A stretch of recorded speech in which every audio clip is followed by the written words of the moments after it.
self-love is knowing how to care for yourself, putting yourself in priority. Your happiness should come first, not minding what other people will think about you. So that is self-love for you. And what are the challenges of self-love? We grew up in a culture that teaches us to be selfless. And part of, or yes, being selfless. And part of being selfless is not thinking about yourself and putting others ahead of yourself.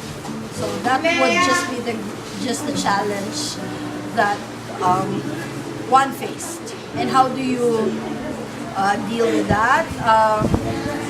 You just have to go back to knowing how to care for yourself.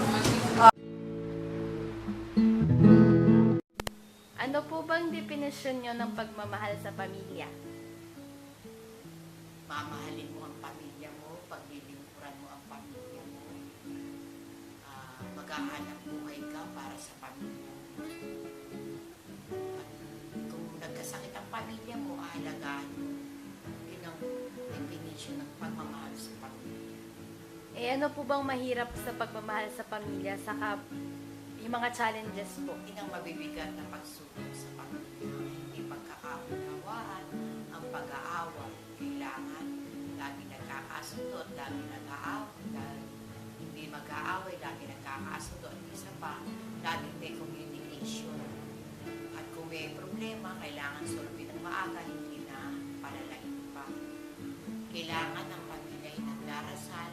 Pag nagdarasal, ang pamilya mo, ang pamilya walang away, may pagmamahalan, at may pagtutulungan.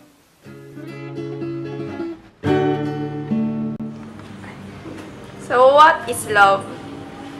For me, love is a strong feeling of affection to someone special or to someone dear to you. How long have you been married? 24 years and 1 month and 21 days. How long have you been into a long-distance relationship? 9 years. What are the challenges of being into a long-distance relationship? Challenges, syempre I have to perform dual role to my 3 kids. I have to stand as a mother at the same time as a father.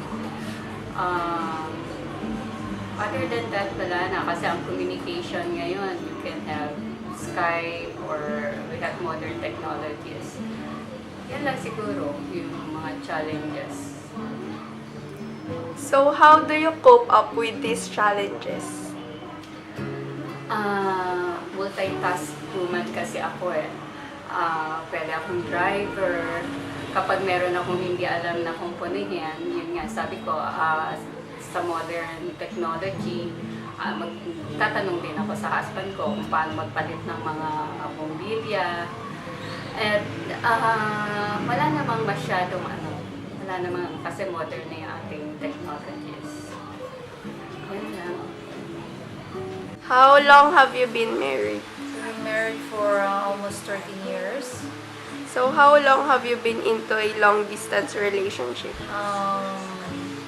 3 years. What are the challenges of being into a long-distance relationship? There's too many challenges in a long-distance relationship.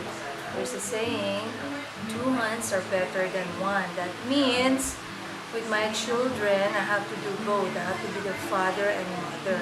And plus, they have questions how come that their father is not here, so I have to explain it to them that daddy is sacrificing to give them a better future. And as a married couple, you miss the intimacy. Pwede ba yun? And then your daily activities being together is what I miss most with my husband. And the everyday activities, I miss that.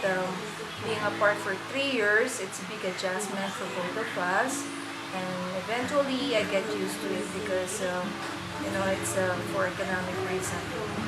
So how do you cope up with these challenges? Well, nowadays it's much easier because with the technologies, we talk through Skype, so we can see each other, and we can see his children also. So, like for I think communication, constant communication is the best, because without that, everything will fall apart. Plus, we've been married for that long, so the maturity has grown. So, with love and trust, you can't go wrong with that.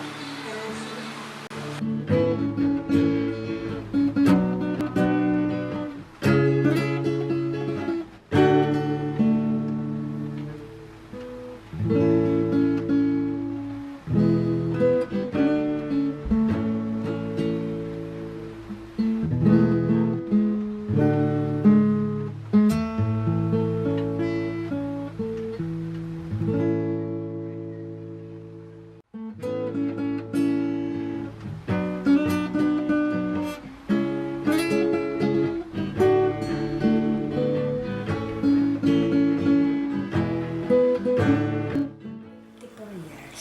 54 years. Pero 3 taon kami na ng boyfriend. O, 1957.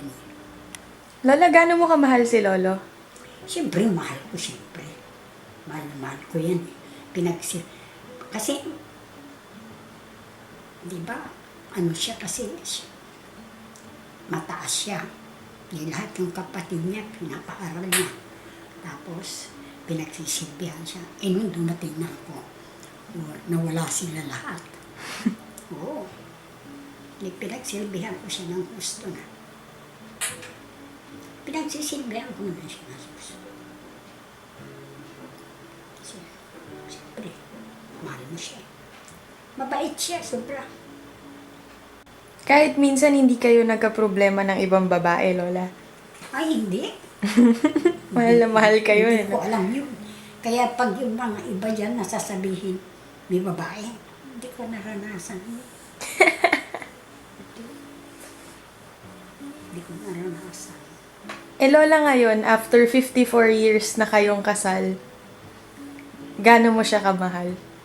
Mahal ko pa rin kahit na pag nililinisan ko di ba? Naglinisan mo, ang tagal-tagal. Sasabihin nga sa akin, ginaganon ko rin sa bumangan. Pero nagsusorry ako kay Mama Mary. Kasi mapangin. At saka kasalanan. Sabi nila, hindi na niya alam siguro. Siyempre, mahalin mo siya. Kasalanan mo pag hindi mo minahal ang asawa mo. Sobra naman ang bait. At saka isa pa, kahit kalahati man lang doon sa ginawa niya sa inyo, may susukli ko. Kasi sobrang bait nga. Pati sa mga anak ko, mabait siya. Pinapasyal niya. Pumapasyal kami pag Sabado, pag walang overtime. Doon, sa Dewey Boulevard. Tapos kakain kami sa Aristocrat. Chicken in the basket. Bibili siya doon. Tapos idadala niya dito sa tabing dagat. May banig kami doon. Kung may message ka kay Lolo ngayon, ano yun? Message. Kung maiintindihan pa niya lahat na sasabihin mo ngayon, anong gusto mong sabihin Adi sa sabihin kanya? ko, mahal na mahal ko siya. Siya rin para din naman niya sinasabi. Mahal na mahal ko siya. Kahit na minsan nga nagkakalit Pero hindi. Ano lang. Kasi ano na. Ngayon nga, hindi na niya alam Pero mahal. Pagka minsan nga, iaabot niya yung kamay niya. Pagka dumadaan ako sa kama, sabi ko, mamaya na. Iaabot niya doon. Kinukuha ko naman. Tapos napit ko siya. Tapos sabi ko, kukuha ko yung pagkain na. tapik-tapikin mo. Alam na niya na mahal mo siya.